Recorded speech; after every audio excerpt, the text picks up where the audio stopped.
Ok. Agüero Rivelin.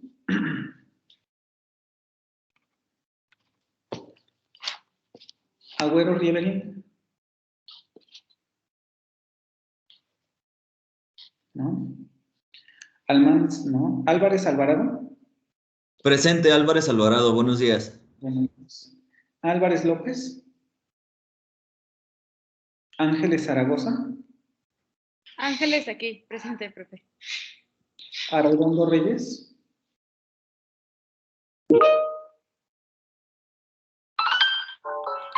Arredondo Reyes.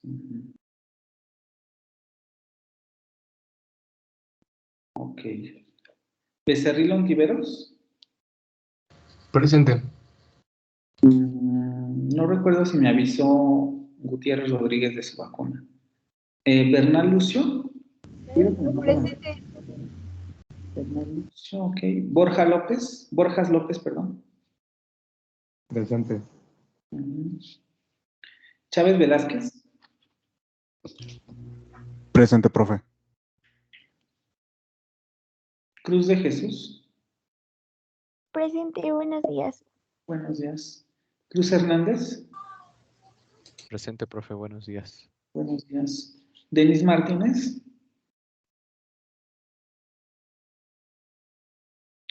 Denis Martínez. Estrada de la Rosa. Presente, buen día. Buenos días. Fernández de la Cruz. Presente. Flores de Áñez. Presente. Fonseca Díaz. Presente. Gallegos Mendieta. Presente. García Ramírez. Presente. García Ramos. Presente.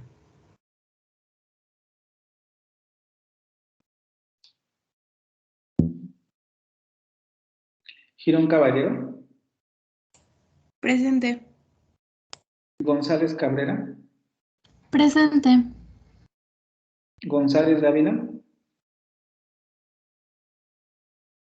González Dávila. González Fregoso. Tendríamos 1, 2, 3. ¿Alguien conoce a Alexis González Dávila? Alexis Damián.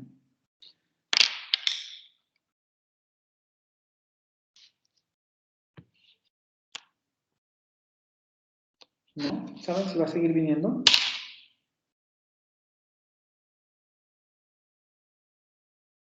Consulta después. González Herrera.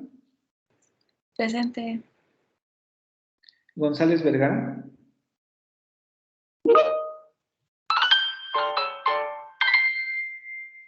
Hernández Cocoma. Hernández Cocoma. Presente, profe.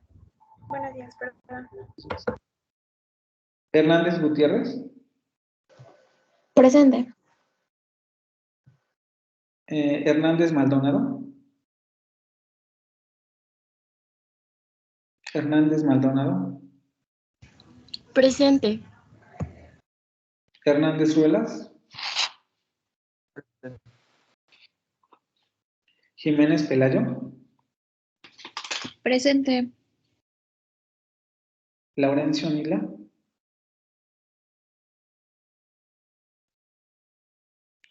Presente, Laurencio Nila.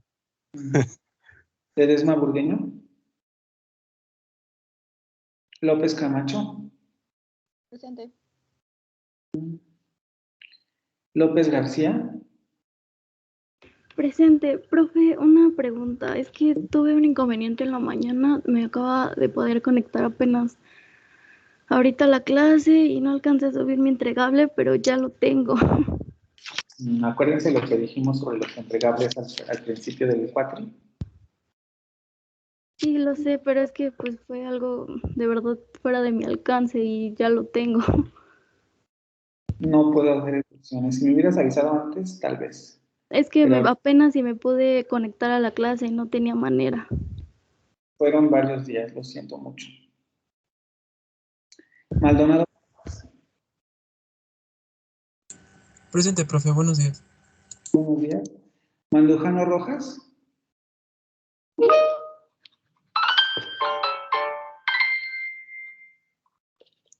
Mejía de la Cruz. Presente. Profe, yo tengo una duda. ¿Sí se justificó mi falta de la clase pasada? Sí. Bueno, no tengo en asistencia tuya. Ok, gracias.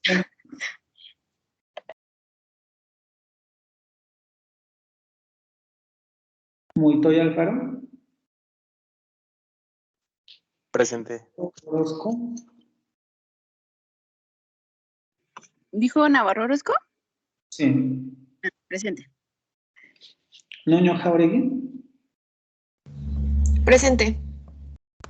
Orozco Santillán. Presente. Ortiz Cota.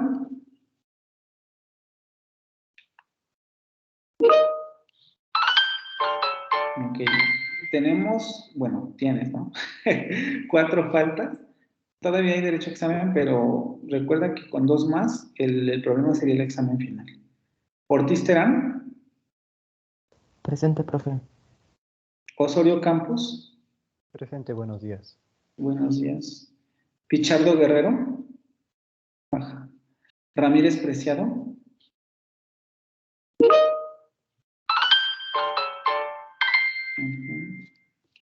Ríos Sustaita. Presente, profe. Rodríguez Ramos. Presente. Rosas Vega. Presente, profe. Rosy Leiva. Presente. Salinas García.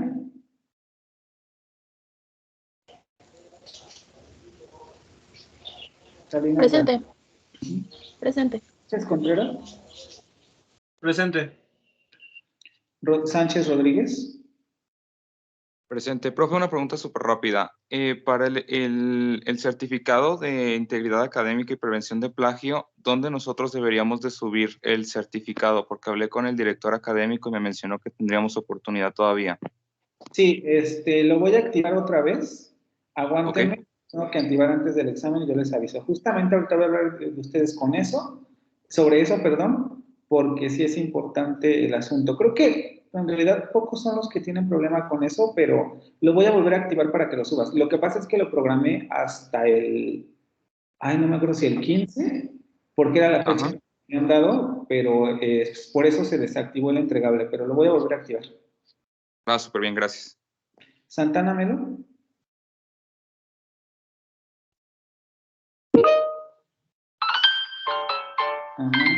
Sarabia Alemán.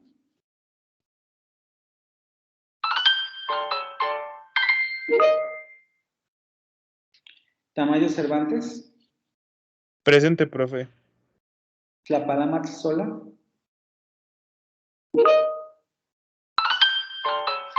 Tobar Fuentes. Vargas Rodríguez. Presente, profe. Vidrio Castellanos.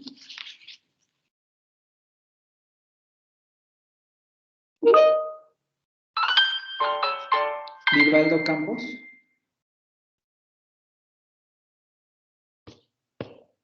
Vivaldo Campos. Ok. Uribe Morales. Presente, profe. Gutiérrez Rodríguez. Presente. Ay. Yo soy Uribe Morales, profe. Sí, ya, entonces no te preocupes. Escobedo Cotija. Escobedo Cotija. Y Reyes Crispín.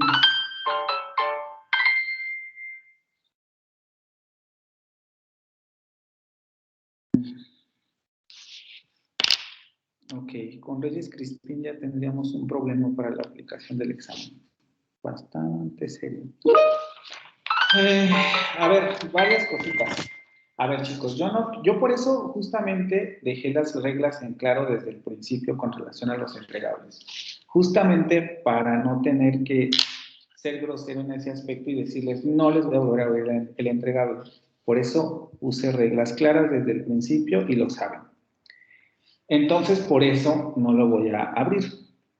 Ahora, con relación al asunto de la constancia ¿cómo se llama? Ay, Dios, de integridad académica, nos avisaron en junta que tienen que subir la constancia. No sé si todos ya la hayan hecho y ya la hayan subido, pero nos avisaron que tenían que subir la constancia porque si no, no van a tener derecho a la calificación del examen. Es decir, si no la tienen y no la han subido, y este es orden de dirección, no es mía, ya ven que yo ni siquiera los molesté tanto con el asunto de la constancia, es que si ustedes no comprueban que ya realizaron el curso, van a poder hacer el examen, porque incluso les van a dar tiempo hasta la entrega de calificaciones, pero si no lo suben, se va a poner NP en el acta final de calificación. Entonces, no sé si alguien más esté en el caso del compañero que comentó hace un rato. Sí, profe, de hecho yo también le mandé correo al director académico y me comentó lo mismo, que teníamos oportunidad de volverlo a subir. Ok, entonces para que los que todavía faltan se entreguen, y lo voy a volver a activar yo creo que mañana, estamos súper apurados con los exámenes y todo eso, pero yo creo que se los activo mañana, para que lo tengan chance de subirlo hasta la entrega de calificaciones, que sería el miércoles, ¿qué? Déjame ver. Nos ponemos de acuerdo a qué hora nos vamos a ver ese día, porque no porque no tenemos clase, tendría que ser en la tarde, pero sería el miércoles 3 de octubre. Hasta ese día les activaré el entregable. Pues ese día, profe, yo puedo todo el día, así que a la hora que usted diga está bien. Ok, de todos modos, les digo, para que vayan quedando, sería preferible después de las 3, porque yo tengo clase de 11 a 3 de la tarde, entonces después de las 3 nos tendríamos que ver ese miércoles. Para hacer la entrega de calificaciones y tendrían hasta ese día para entregar la constancia. Creo que ya sería todo. No sé si tengan alguna duda con relación a eso. ¿Alguien más que tenga algún problema con lo de la constancia? Me dijeron también que ustedes tienen activo el curso otra vez. Se los habían desactivado, pero creo que se los volvieron a activar.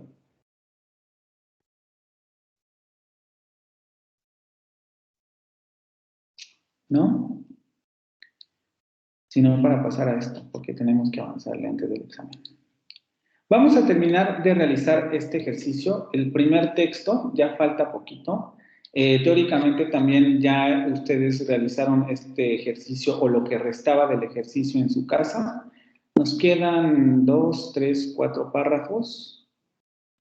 Para los que lo han estado haciendo se dan cuenta que realmente el texto no es que cambie de manera tan profunda. De hecho, prácticamente ya está...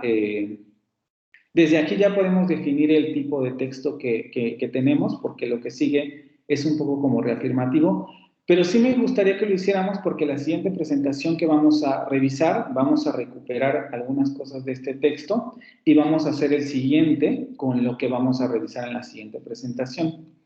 Entonces, como quiero que los que, bueno, esto nada más es un mal chiste, pero como quiero que los que no han participado se sigan quedando sin participaciones, ¿quién quiere participar ahora?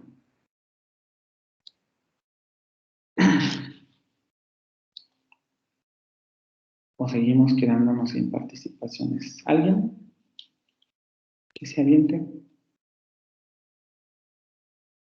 Muy bien. Vamos con el siguiente párrafo. Sí. Leo el de que la muerte. Donde dice que la muerte. Ok. Que la muerte, permítame un segundo. Sí. Que la muerte nos sea tan cercana significa que nuestra vida se encuentra en peligro de forma permanente. Entonces, si estamos expuestos a morir en cualquier momento, ¿en qué sentido tiene vivir? Ya profesaba. Ay, perdón. Ya profesaba nuestro apóstol José Alfredo, que la vida no vale nada. Y si no vale nada la vida, ¿por qué tenerle miedo a la muerte? Quizás por esto los mexicanos la tratamos con irrelevancia, pues ¿Irrelevancia? irreverencia, perdón. Ay, perdón, la dislexia ahí. Pues si de pronto todo puede terminar, mejor pintarle a la muerte una sonrisa y hacerla nuestra comadre y decirle la tilica y salir con ella a echar el chal e invitarla a que sea la estrella de nuestros desfiles y festejos. Ok, ¿qué encontramos ahí?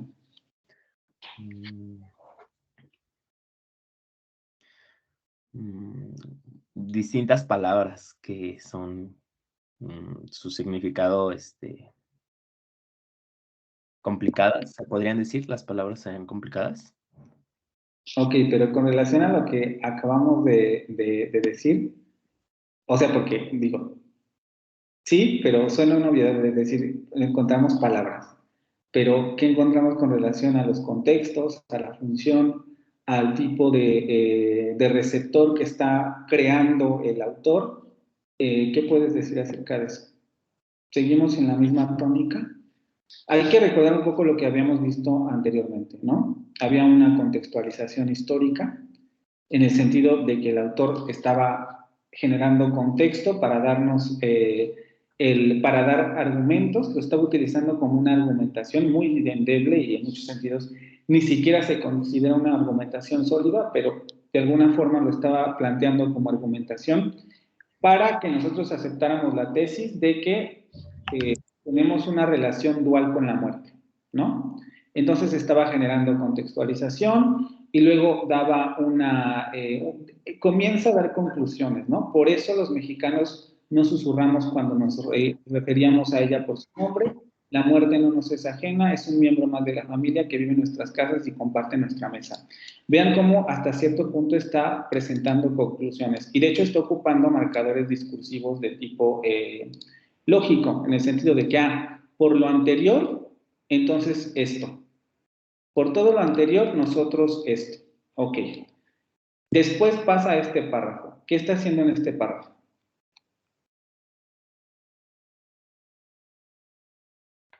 Está haciendo...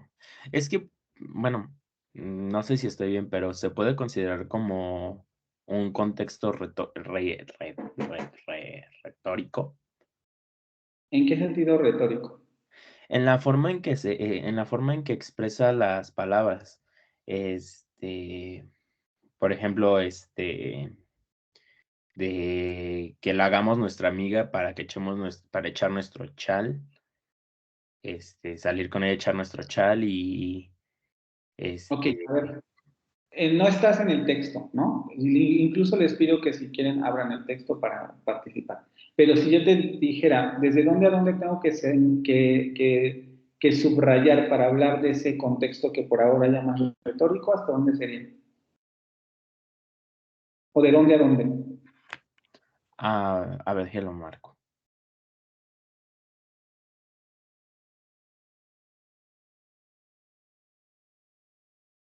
En lo que marca su compañero, un poco el ejercicio, lo que quiero que vayan viendo, porque esto lo vamos a aterrizar todavía más con la siguiente presentación, es que el propio texto está generando sus formas de contextualizar el tema. Es un poco lo que les decía, o bueno, nos quedamos un poco en eso en la presentación pasada. Como les explicaba yo, en términos generales se puede decir que el contexto es algo que no está. Pero me falta un poco como especificar que cuando estamos hablando de que el contexto no está, es cuando estamos en una conversación de tipo oral, es decir, cuando el texto es oral. Cuando estamos en un texto escrito, lo que tiene que hacer el autor es explicitar ese contexto que él pretende que nosotros conozcamos para que entendamos sus puntos de vista o para que entendamos lo que él nos quiere decir. Entonces, cuando realiza la contextualización, eso es lo que está haciendo. Si nosotros, no vamos a hacer ese ejercicio, pero nosotros comenzáramos a limpiar todo este texto de contexto, es decir, si le quitáramos todo esto, si hiciéramos ese ejercicio de irle quitando todo eso al texto, Nosotros ya conocemos el texto, pero es probable que si se lo diéramos a alguien que no lo ha leído, tenga la sensación de que le falta algo al texto. Es un poco lo que yo les mencionaba en sus trabajos. Cuando nosotros no contextualizamos adecuadamente, se da la sensación de que el texto no está completo o de que le hacen falta cosas. Entonces, eso es a lo que nos referimos a contextualización. Y ahorita dice, déjenme ver, ¿quién era? Al Multoike, al Faro. ¿Quién fue el nombre? Andy Daniel. Decía, es un contexto retórico. Nosotros no hemos visto tipos de contexto y en realidad no existe un contexto retórico. Tiene algo de razón en el sentido de que ahí está utilizando una estrategia retórica para hacer algo, pero todavía no nos dice Andy lo que es. Entonces, señálame la secuencia que tú consideras en esta tónica. Sí, profe. Sería, a ver, aquí está la actividad. A ver, yo diría que sería, podríamos partir.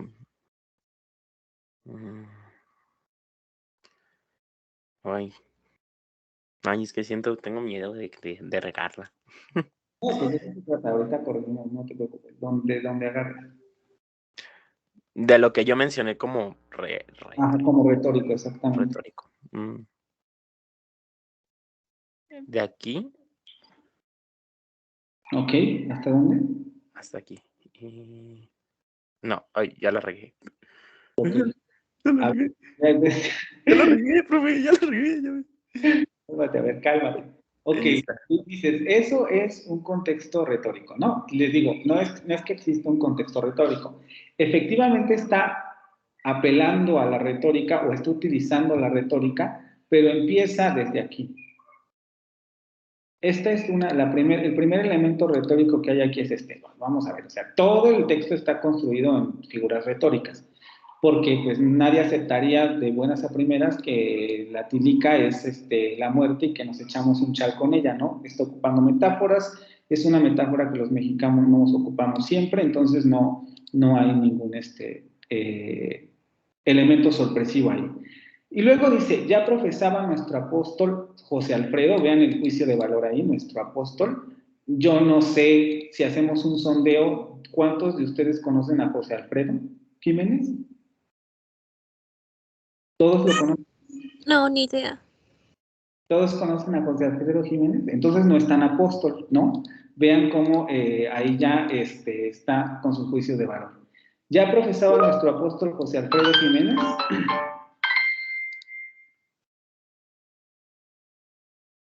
Profe, ¿no sería todo un juicio de valor? Es justamente a donde voy. Todo esto no es que sea un juicio de valor porque sigue generando contextualización, solamente que aquí es un párrafo reasuntivo en el sentido de que vuelve a decir cosas que ya nos ha dicho. Es un texto, de hecho por eso les decía, a partir de este párrafo, si ustedes se van dando cuenta, lo que tiende es a ser repetitivo. No significa que esté mal, significa que está repitiendo esto por un tipo de finalidad o un objetivo, una función lingüística.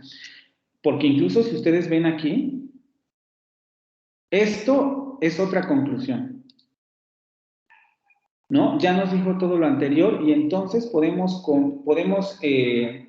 concluir, incluso después del recorrido histórico, que la muerte nos es tan cercana porque nuestra vida está en peligro permanente. Y ustedes la sesión anterior me dijeron, sí, yo estoy dispuesto a aceptar esto que está diciendo el autor. Y lo sabemos, ¿no? No necesariamente, a lo mejor estamos en un contexto excesivamente violento, nosotros en específico, pero sabemos que salir a la calle no es tan seguro, sabemos el narcotráfico, o sea, todo el contexto que ha generado aquí. Vean cómo todo lo ha utilizado para apelar a la emoción. Todo ha sido emocional, emocional, emocional, emocional. Y aquí vuelve a regresar a la parte emocional. Entonces, si estamos expuestos a morir en cualquier momento, ¿qué sentido tiene vivir? Ya profesaba nuestro apóstol José Alfredo que la vida no vale nada. Le digo, si no conocen al cantante, no van a llegar a esta parte. Ni la frase famosa de la canción, la vida no vale nada. Y si no vale nada la vida, ¿por qué tenerle miedo a la muerte? Otra figura retórica. Son figuras retóricas para apelar a la emoción. Vean cómo es una argumentación completamente emocional. Ni siquiera podemos decir que es objetiva ni situacional, ni nada, es completamente subjetiva. Quizá por eso los mexicanos la tratamos con irreverencia, pues si de pronto todo puede terminar, mejor pintarle a la muerte una sonrisa y hacerla nuestra comadre. Vean cómo está diciendo en metáfora lo mismo que acaba de decir arriba. La muerte nos es cercana, nosotros jugamos con ella, etcétera, y es lo mismo que está diciendo aquí. Está reafirmando los sentidos que ya ha hecho. Y hacerla nuestra comadre y decirle la tilica, esto sí es muy raro porque yo no conozco a nadie que le diga así, pero bueno, y salir con ella, echar el chal, e invitarla a que sea la estrella en nuestros desfiles y festejos. Y vean cómo otra vez vuelve al asunto folclórico. Ok. Entonces pasó de la parte argumentativa, entre comillas, porque acuérdense que esto no podemos considerar una argumentación completa, está dando puntos para reafirmar el argumento primordial que le dio a su texto, pero hasta ahí, ¿no? Entonces, Andy, ¿sí quedó esto o no? Profesor, pero no expresa, por ejemplo, yo eso lo veo, el modo como lo interpreta como una epifanía, ¿no? Más cultural. A ver, defíneme una epifanía. Primero defíneme la palabra. Bueno, según yo, epifanía es, o sea, por ejemplo, para muchas culturas es como revelaciones o apariciones como místicas, así, culturales, religiosas. Regularmente eran como interpretadas por chamanes, brujos o cosas así, que interpretan visiones. ¿Y esto te parece entonces una epifanía? Pues un poco, sí, bueno, el texto de abajo, lo que leyó mi compañero, en el sentido de el cómo expresa a la muerte. O sea, culturalmente, porque es cultural de México, o sea, que nada más en México la muerte es eso, como inclusive, o sea, hay gente que cree en la Santa Muerte, ¿no? Y lo toman como eso, como una religión. Entonces, ahí se tocaba un poco de ambos. ¿Y todos están de acuerdo que aquí el autor hizo un descubrimiento trascendental? No. No. Bueno, es que a mi consideración creo que la palabra epifanía está de más porque epifanía, significa que se manifiesta algo, entonces puede ser algo interno en la persona o algo en el plano que estamos viviendo nosotros. Entonces no es como que algo que haya descubierto, porque es algo que ya todos sabíamos, nada más que se le da un contexto más como retórico. Entonces no tendría nada que ver ahí la palabra, o tendría que ver algo la palabra epifanía. Fíjense que mucho sirve manejar la retórica. Yo no estoy diciendo que no sea una epifanía, para mí tampoco lo es porque en realidad no está diciendo nada nuevo, pero el manejo del lenguaje, vean cómo está realizando una secuencia lógica. ¿Qué sentido tiene vivir? Y como después, vean, incluso podemos marcar las secuencias lógicas. ¿Qué sentido tiene vivir? Esta es una pregunta que prácticamente todo el ser humano se ha hecho a lo largo de la vida, no es nueva para nadie, pero bueno, ahí está, ¿no? Y luego nos da un argumento de una canción, la vida no vale nada. ¿Qué sentido tiene vivir? La vida no vale nada. La respuesta. Entonces, ¿por qué tenerle miedo a la muerte? Argumentación. Está haciendo una secuencia lógica retórica para que nosotros lleguemos a la conclusión de que nos está revelando algo nuevo. Por eso le suena mucho a esto de epifanía, es una palabra excesiva para esta parte, pero por eso le suena a un gran descubrimiento, porque en realidad nos está llevando al mismo punto. Acuérdense, está jugando con lugares comunes. De hecho, si se dan cuenta ustedes en el texto, no han encontrado nada objetivo. Todo ha sido subjetividad. podremos hablar de que tal vez el contexto histórico que nos dio anteriormente es objetivo. Pero ahí nos podríamos preguntar muchas cosas porque en realidad nos lo presenta de forma subjetiva. En ningún momento está hablando de hechos históricos concretos, sino está haciendo interpretaciones. Incluso se avienta metáforas, ¿no? La familiaridad con la muerte comienza con nuestra historia de sangre y obsidiana. Ceremonias y dioses hambrientos, la parte final, la era de México bronco y la tierra sin ley, la de los caudillos. Eso no es nada objetivo, pero él lo está planteando como argumentación. Entonces, no es que no sea una revelación en el sentido, sino que en el sentido estricto de la palabra, sino lo que hace el autor es manejar la retórica para llevarnos a la conclusión de que efectivamente nosotros tenemos esta relación con la muerte porque creemos que la vida no vale nada, porque estamos en constante peligro. Vean lo tétrico, bueno, no tétrico en el sentido de lo que podríamos estar diciendo, sino cómo está jugando con los lugares comunes de la cultura mexicana, y lo sabemos, ¿no? O sea, estamos al acecho de asaltos, de muertes, de atentados, de droga, etcétera, y lo sabemos todos los días porque salimos a la calle y juega, bueno, no juega en el sentido de jugar a propósito, sino que juega con esos significados para llevarnos al mismo lugar común. A ver, todavía le voy a hacer una pregunta todavía más. ¿Cuántos años cada que llegue el Día de Muertos se encuentran con textos de esta naturaleza? No entiendo la pregunta. O sea, cada año hay gente que escribe sobre el Día de Muertos. ¿Y no les parece un lugar común decir que somos los mexicanos los que jugamos con la muerte porque nos es cercana, bla, bla, bla? Sí, ¿no? Se podría considerar. Exacto, porque todos los años es lo mismo. Todos los años volvemos al mismo lugar común, de que como estamos acostumbrados a la muerte y tenemos esta relación, incluso es una tradición. Si ustedes van a buscar el libro de Octavio Paz que se llama El laberinto de la soledad, ahí van a encontrar toda una disertación, no recuerdo de cuándo es el libro, 1900 no sé qué, de la muerte, la relación del mexicano con la muerte. Y va por el mismo modo. Es una tradición cultural. Vean cómo incluso los significados son culturales. No nos está diciendo nada nuevo. Parece nuevo por la retórica, pero ¿nos está diciendo algo nuevo? No. La ¿Sí? verdad, ¿Perdón? la verdad no nos está diciendo nada nuevo, por eso mismo nos sentimos identificados con sus argumentos. Y vean cómo han identificado bien al lector. El lector tiene que ser un mexicano que conoce de la cultura para que le llegue el texto. Si lo lee un centroamericano, un sudamericano, si lo lee alguien de Rusia, van a decir, no, pues quién sabe a qué se refiere esto. Porque no genera emocionalidad cultural. Claro, y aparte, bueno, por ejemplo, lo que vi es de que algunas palabras son como muy,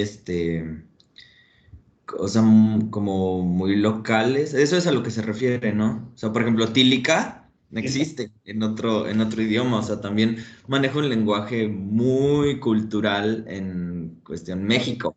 ¿No? Como menciona usted, o sea, si lo lee un extranjero, por mucho español que hable, o sea, hay palabras que, por ejemplo, en ese texto, pues no, o sea, no cuadran porque no hay una traducción literal. Son Vean, más como jerga popular local. justo lo que estás diciendo, aquí hay tres palabras. Comadre, tilica, y aquí hay un verbo, echar el chal. Y puede que muchos de nosotros ya no sepamos qué es echar el chal, pero nos imaginamos un significado. Como comadrear, ¿no? Exactamente, como... Las señoras cuando se ponen a chismorrear. Exacto, ¿no? O sea, ir a ese... Y también esto es importante porque ahorita en la siguiente presentación vamos a ver lo que es el nivel léxico. El nivel léxico tiene que ver con eso. ¿Qué léxico vamos a manejar? Depende de a quién te estés dirigiendo, cuál sea el objetivo de tu texto, cuál sea la contextualización que le quieres dar a tu texto, es el tipo de vocabulario que vas a utilizar. Ocupa un vocabulario, como bien menciona Uriel, de tipo local, vamos a decirlo así, folclórico, porque lo que quiere es que nosotros nos familiaricemos con el texto. ¿Sí? Ok, vamos con el siguiente párrafo. ¿Quién? Yo, profe. A ver, Uriel. Pero detrás de la amistad que hemos tejido con la Catrina, también se encuentra el miedo y el pavor que le tenemos ante su poder. Porque si nosotros somos irreverentes con ella, la flaca es descarada con nosotros. Y cuando decide llevarse a alguien, nada podemos hacer. De ahí también proviene nuestra necesidad de caricaturizarla, sí, y de hacerla nuestra amiga. Todo para disminuir la ansiedad, el llanto contenido, la desesperación ante la impotencia, sordo aullido de dolor, del vacío profundo que se queda en nosotros ante la pérdida de un ser querido. Y también un poco para leer esto, acuérdense del tipo de contextos que activaron. Estamos saliendo de una pandemia. Es muy probable que muchos de nosotros, o si no la mayoría, hayan perdido a alguien en esta pandemia. Él activó más arriba ese conocimiento de mundo. Ustedes ahí ya tienen la imagen de la actualidad y todos estamos en esa situación. Y llega este párrafo. A ver, Uriel, ¿qué vemos ahí? Que con el texto anterior, por ejemplo, como que ya está dando como que esos foquitos, ¿no? Es una inducción o una entrada a lo que se viene. En este caso, por ejemplo, en el párrafo que leí, explica un poco más detallado el por qué, o sea, su argumento es, ay, cacho. El argumento que es lo anterior. Lo anterior es el argumento, o sea, que dice decirle la tilica y salir a charlar con ella. Y ahorita ya profundiza más en en esa expresión que nos dice el autor en cuestión de que ya te dice, bueno, somos así por esto. O sea, ¿abajo? Sí, sí le puede bajar, por favor. En esa parte, la última parte del párrafo que dice, de ahí proviene nuestra necesidad de caricaturizarla y de hacerla nuestra amiga, todo para disminuir la ansiedad, el llanto contenido, shalala. Entonces, yo siento que esa parte, la última parte del texto de este párrafo, es como el argumento, ¿no? ¿Por qué la hacemos nuestra amiga? Por esto. Porque no queremos llorar, no queremos que nos pegue tanto, porque para asordar el aullido de dolor, el vacío, de la pérdida de un ser querido. Primero que nada, o sea, en la parte superior nos menciona, ya nos hace mención, ok, pandemia, entonces, ¿qué es lo que se viene, no? Nosotros mexicanos hablamos de la muerte y la hacemos nuestra amiga y la caricaturizamos. ¿Por qué? Bueno, porque nos sirve para disminuir la ansiedad, el llanto contenido, etc. Entonces eso lo toma como argumento, ¿no? ¿Por qué nos hacemos cercanos o afines a la muerte? Bueno, ¿por qué? Para disminuir dolores de una pérdida. ¿Y tú dirías entonces que ese es un argumento, ese es el argumento central del texto?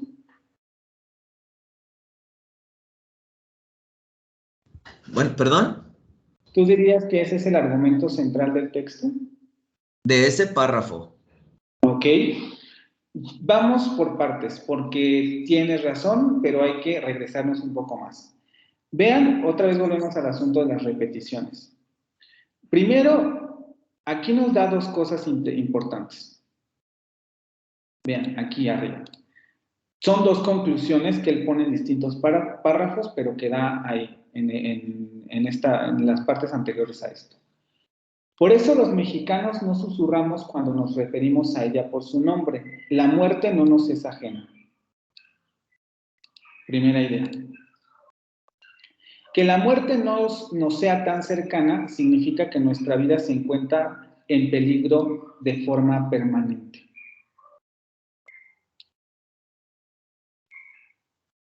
Y aquí ya nos dio un argumento de por qué la tratamos como nuestra amiga, es decir, por qué la muerte no nos es ajena.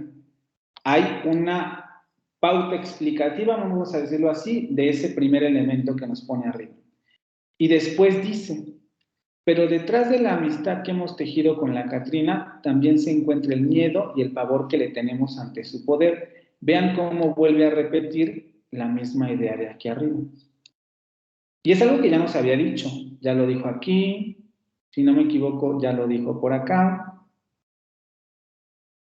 Y acuérdense, hay que también tener en mente la idea principal. Nuestro romance tóxico.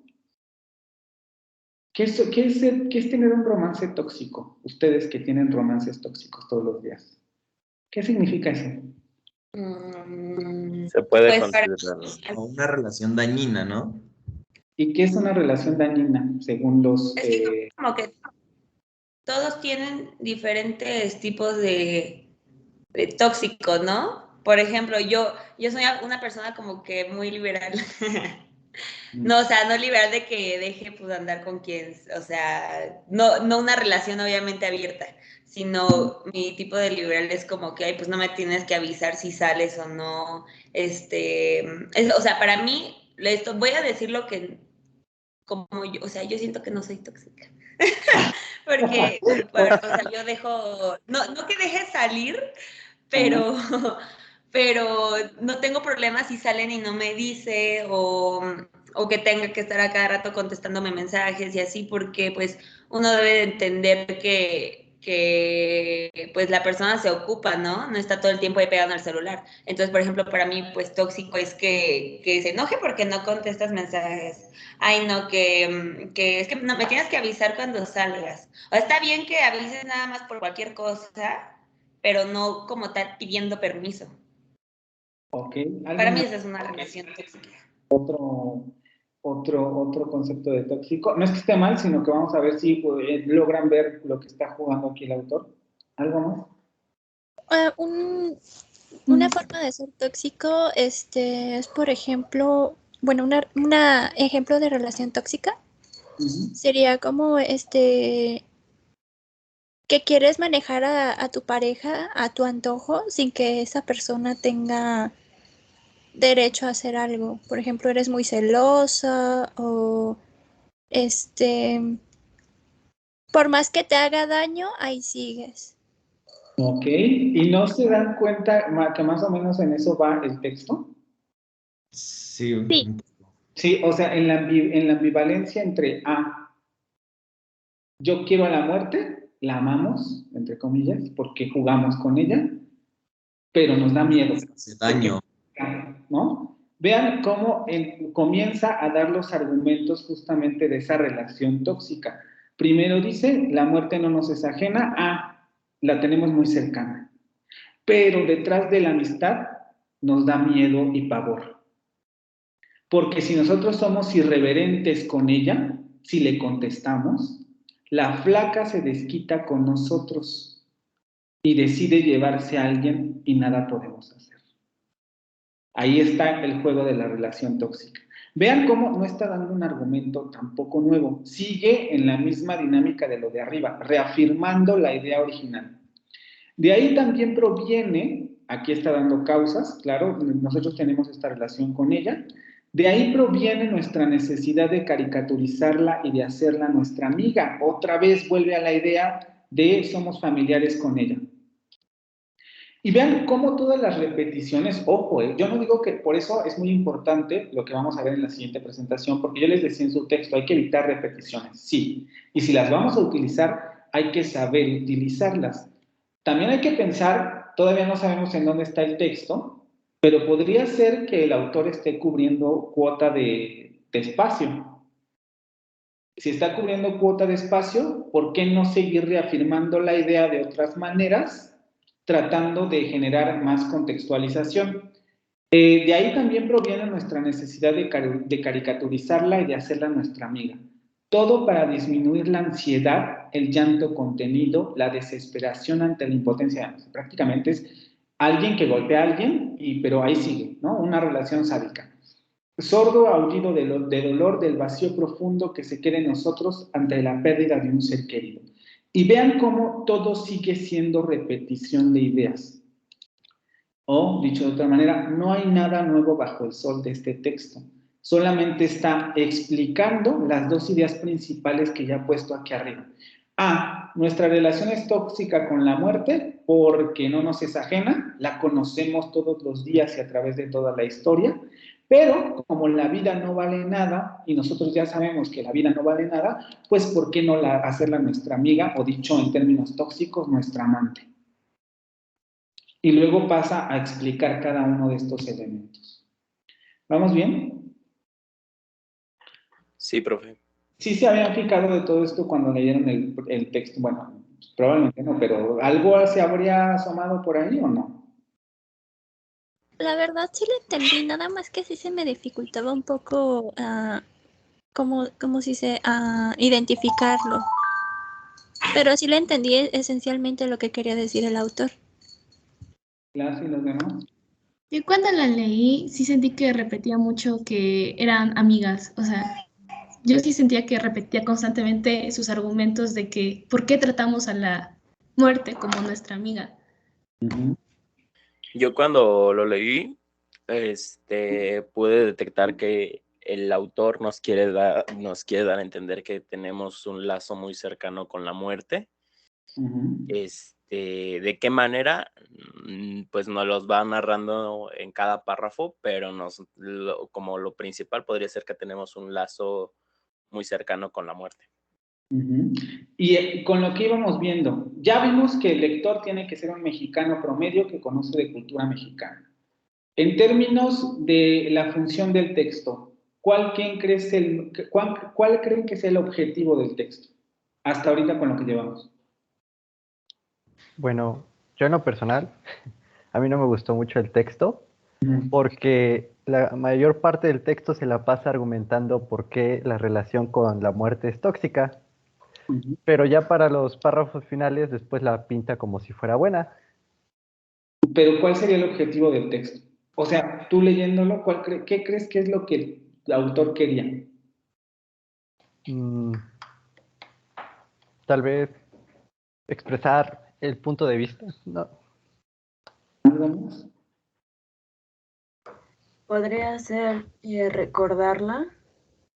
Recordarla. Con un fin de que pues la recordemos, como usted dijo que pues cada año, ¿no? Se hace, por ejemplo, con las calaveritas y todo eso, se hace como ¿cómo podría decirlo? Como un homenaje hacia la muerte, y siento que por ahí va un poco este texto, por todo lo que va argumentando, ¿no? De nuestra cercanía como mexicanos con ella. ¿Alguien más? También como para... No, adelante. Dar su opinión de la relación que medio rara que tenemos con la muerte, por eso la retrata él como tóxica.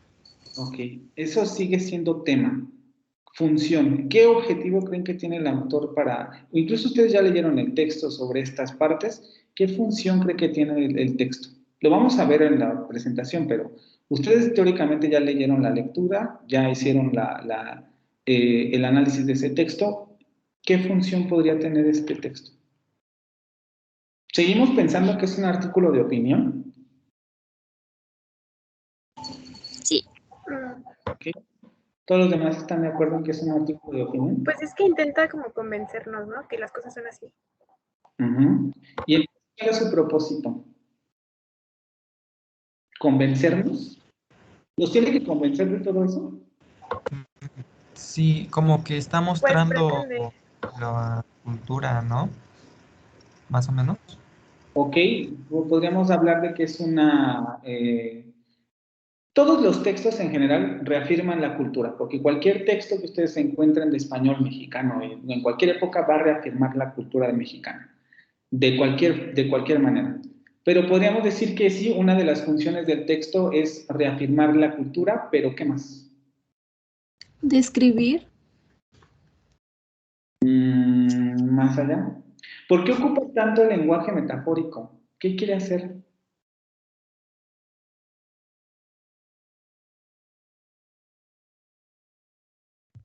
¿Provocar algún sentimiento en el lector? Exactamente, quiere emocionar.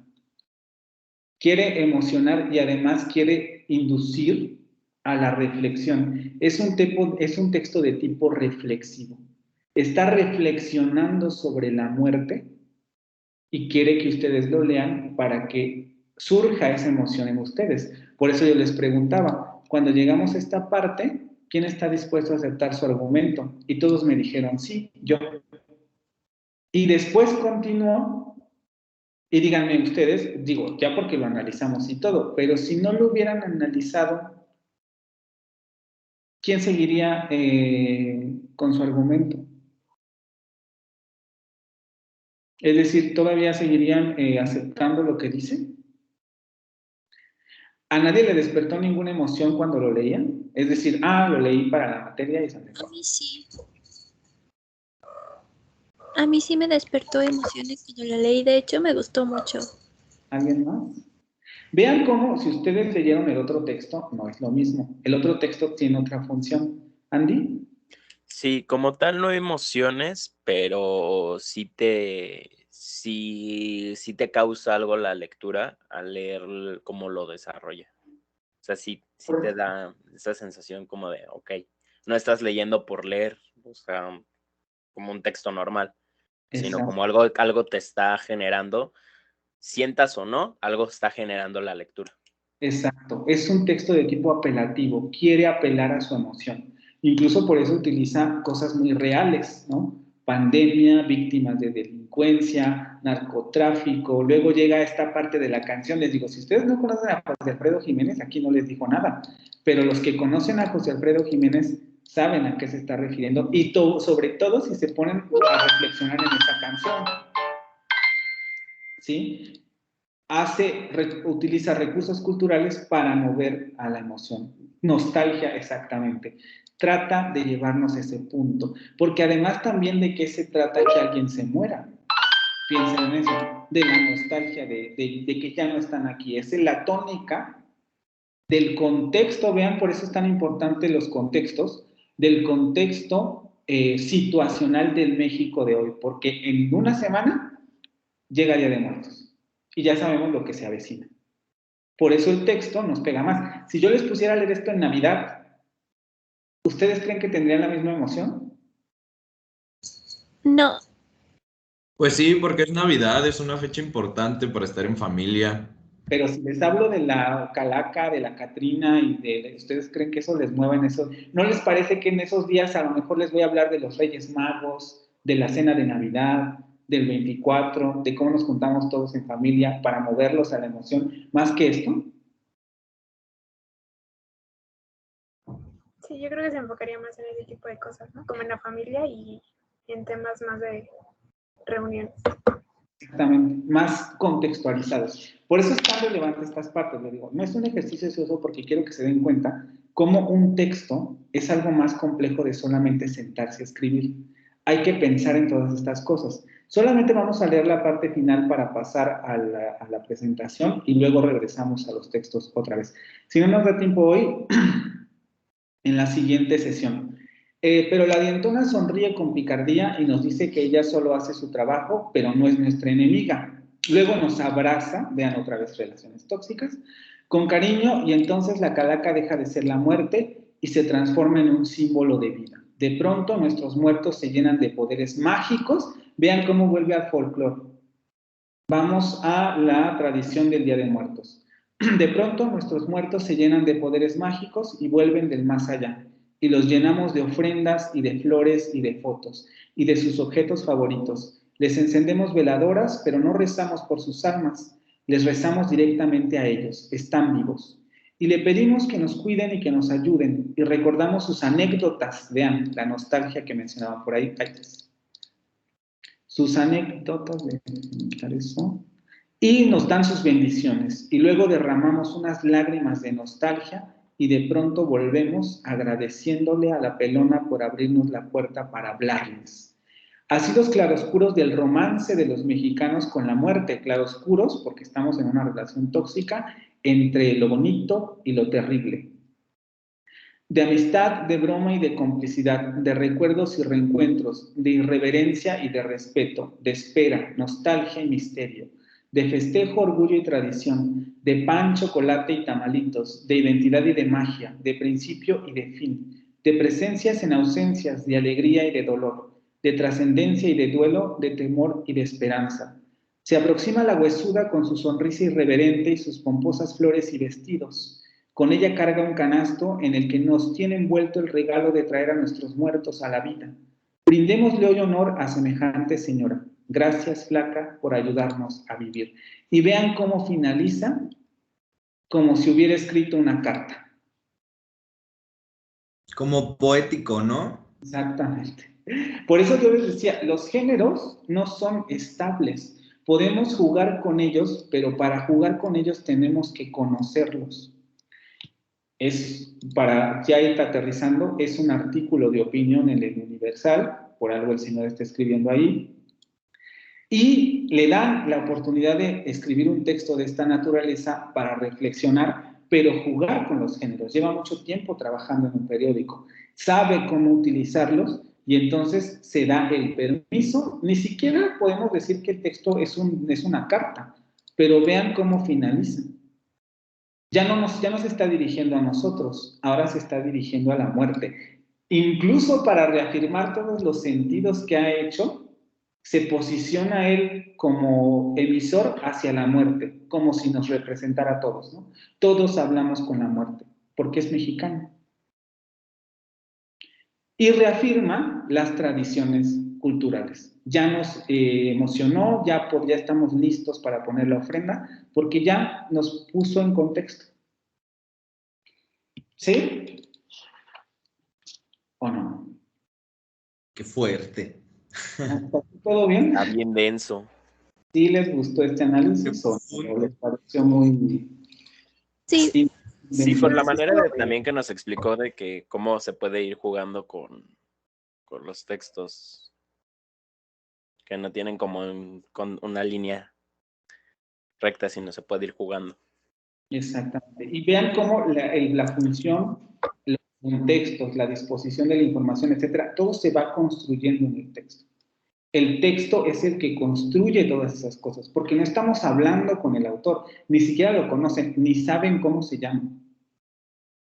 Pero el propio texto ya nos generó todo. Ya nos dio el contexto, ya nos dio los argumentos, ya nos dio las emociones, ya hizo todo. Eso es escribir. Que el propio texto te hable, genere los sentidos que el autor quiere para que el lector los obtenga. ¿Sí? Por eso es tan importante manejarlo. Ahora, vamos a dejar ya un poco ese tema de lado y vamos a pasar al siguiente tema para aterrizar cosas que hemos visto hasta ahorita. Comenzamos con eso. ¿Sí? Perdón por la interrupción. Es una pequeña pausa.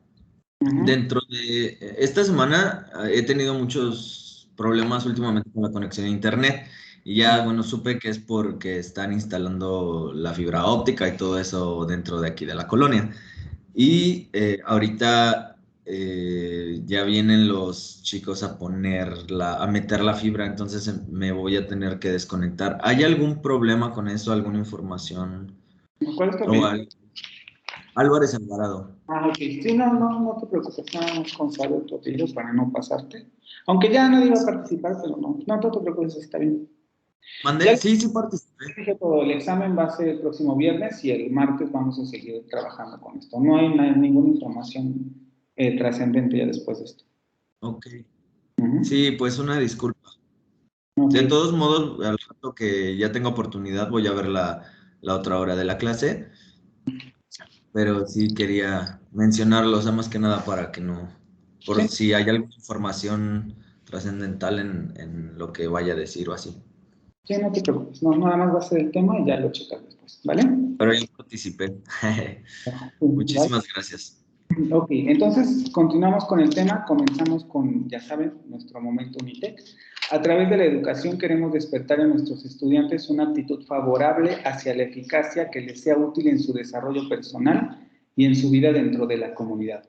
Entendemos la eficiencia como el aprovechamiento cabal de los recursos a nuestro alcance en beneficio propio y de la sociedad en general. Y con esto vamos a pasar al vimos que el texto tiene estructura y forma. Vamos a ver primero estructura y luego regresaremos a la forma con los géneros textuales. ¿Se dan cuenta? Ya estamos en la segunda mitad del programa. Que el estudiante conozca los aspectos que influyen en la faceta estructural del texto, vamos a ver estructura del texto, con el fin de que pueda aplicar estos conocimientos en sus procesos de redacción. Y lo primero que vamos a ver es transformación de la estructura. Ustedes, o hasta ahorita nosotros hemos trabajado con ideas sueltas, en el sentido de, observen y hagan enunciados y a partir de ahí elaboren un texto. Esa fue la primera tarea. Estamos trabajando con ideas sueltas y elaboramos enunciados. El modelo del escarabajo es prácticamente lo mismo. Generen una red semántica, generen enunciados con relación a una palabra en específica y armen un texto. Pero para armar un texto, evidentemente, no solamente nos tenemos que sentar y escribir ese texto con las ideas que tenemos, sino que tenemos que realizar una transformación textual. De hecho, si hiciéramos un poco ese ejercicio con el texto que acabamos de leer, es probable que las transformaciones como las que están aquí nos lleven a un tipo de texto diferente en el sentido de que nos puede quedar más pequeño o nos puede quedar más amplio. Todo va a depender del propósito comunicativo, pero es lo que viene con esta presentación. Una estructura lingüística se puede transformar por adición, aumento de palabras, sustracción, disminución de palabras, opuesto, reestructurar a partir de la idea contraria, contraste, comparar o poner en relación dos ideas. En realidad, sí son las únicas formas de realizar una transformación textual, pero digamos que las más relevantes serían adición y sustracción. ¿De qué se trata esto? Ustedes, por ejemplo, tenían en el modelo de escarabajo ideas y también en el asunto de la observación ideas. Podemos modificar esas ideas en un texto añadiéndole más información o podemos modificar una estructura muy grande como el texto que acabamos de revisar quitándole información. De eso se trata la adición y la sustracción textual, quitar o poner información a la idea original. El opuesto y el contraste, más que transformación como tal, sería una reestructuración, porque podemos hacer por ejemplo, del texto que acabamos de leer, podemos a lo mejor partir de la idea contraria, de que la muerte no es tóxica, ¿no? Ya veríamos cómo se elabora, pero podríamos hacer un texto de la misma extensión con la idea contraria. O contrastar, poner en relación dos ideas. De hecho, es un poco lo que hace el autor, aunque no necesariamente son comparativas, pero juega con dos ideas, ¿no? La idea de la muerte positiva y la idea de la muerte negativa. Pero ahí está jugando con dos ideas. La meta de este tipo de procesos es ampliar, explicar, reafirmar, simplificar, resumir, etcétera, los sentidos de la idea original. Es un poco como lo que acabamos de ver en el texto que terminamos. Si ustedes siguieron la argumentación de todo el texto, nos dimos cuenta que había una idea central. Esa idea central podría resumirse en nuestra relación con la muerte es tóxica porque la amamos y la odiamos al mismo tiempo. Pero, si se dan cuenta, el autor no se quedó en esa idea, sino que añadió más información para amplificar, explicar o reafirmar, porque en muchos sentidos vimos que utilizaba la información para reafirmar lo que ya había dicho, la idea original. Es decir, la idea original se transformó en un texto más grande porque realizó adición de elementos. Aunque esa adición, como lo vimos también en términos de función, bla, bla, bla, no es azarosa, sino que se realiza por algo. Y la lectura que hicieron les da justamente este ejemplo de transformación por adición. El que mucho abarca, poco aprieta. Todos entendemos ese refrán. El que mucho abarca, poco aprieta. Por técnica o por transformación de adición, nosotros podríamos llegar al siguiente texto. La persona que participa en muchas empresas y quiere estar en todas partes, por la ambición desmedida de crecer, descuida la calidad de lo que hace y termina siendo más débil e insegura que la que camina a paso lento, pero firme y decidido. Es exactamente la misma idea, solo que la está reelaborando, la está transformando a través de adición de palabras o prácticamente de transformación de la estructura, pero haciendo una estructura más grande. Lo acabamos de ver también en el texto anterior. Una idea básica que por medio de la adición se transforma. También podemos reducir, No necesariamente nos tiene que quedar esa frase, es un poco lo que yo hacía con sus textos cuando hacía la reducción. Podríamos simplemente decir la persona que participa en muchas empresas, y borramos todo esto, descuida la calidad de lo que hace, y hasta ahí.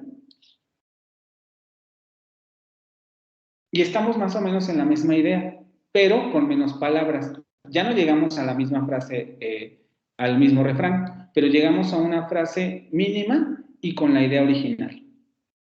Porque lo otro, dependiendo del tipo de texto, puede sobrar o no. Y eso es a lo que vamos a pasar.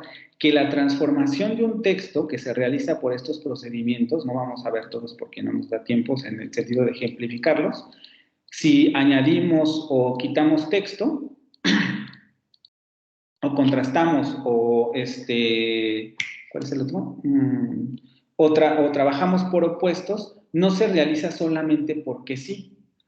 Hay 5 elementos que influyen en la correcta transformación de un enunciado, factores que inciden en la transformación: palabras clave, tono, objetivo y función del texto, receptor y punto de vista.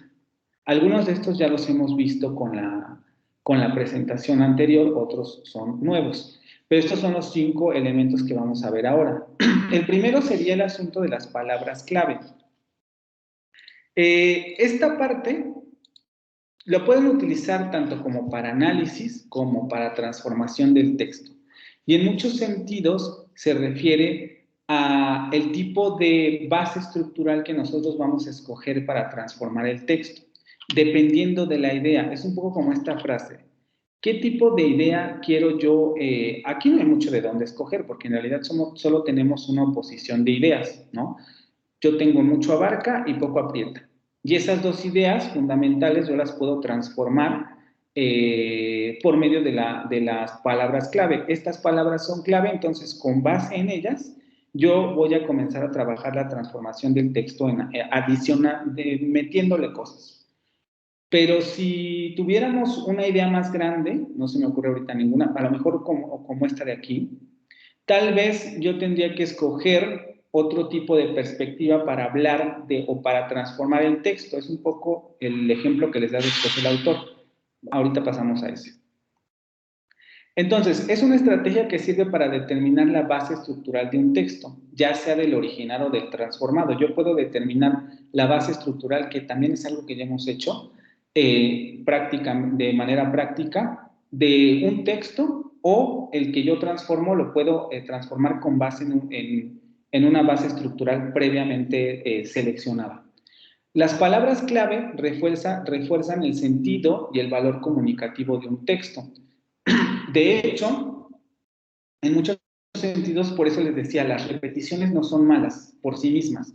Depende de cómo se realicen, en qué contexto se realicen y qué propósito tengan. Lo acabamos de ver en el texto que vimos hace un rato. Hay muchas ideas repetidas y muchas veces sale una palabra con sus sinónimos. Ese tipo de palabras refuerzan el sentido y el valor comunicativo del texto, porque lo que quiere el autor es que el sentido quede claro. Entonces repite con sinónimos o sin ellos, pero va repitiendo las mismas ideas y en muchos sentidos las mismas palabras. Según este criterio, las palabras pueden clasificarse en 2. Aquí este autor lo trabaja en el sentido de palabras llenas y palabras vacías. Esto ya lo vieron en la primera lectura. Palabras llenas, también los que ya han trabajado en gramática del español y morfología y sintaxis, también ya tendrían que tener esto claro. Palabras llenas, verbos, sustantivos, adjetivos y adverbios. Palabras vacías, conjunciones, preposiciones y artículos. Clases de palabras de sintaxis 1. Solo las palabras llenas permiten determinar las bases estructurales, porque como son las que cargan significado en el sentido de que tienen un significado denotativo, si permiten, son las palabras llenas aquí.